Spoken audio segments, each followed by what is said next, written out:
Hello ladies! Ready to take control of your finances? Meron akong 3 tips para sa inyo.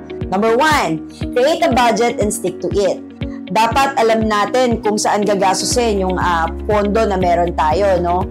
Yung mga wants natin and yung needs natin, of course, yung savings natin.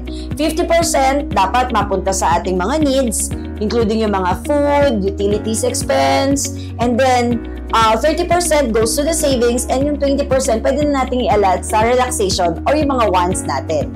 Number 2, understand credit and use it wisely. So kung tayo ay maglo-loan, kailangan bayaran natin siya ng maayos para makakuha tayo ng magandang credit score at sa susunod na mag-loan tayo, makakuha tayo ng mas mababang interest.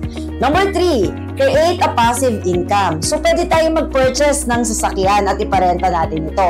O di kaya naman, mag-online business tayo katulad ng mga ginagawa ng karamihan sa mga household natin ngayon. Let's empower ourselves and take charge of our financial journey today.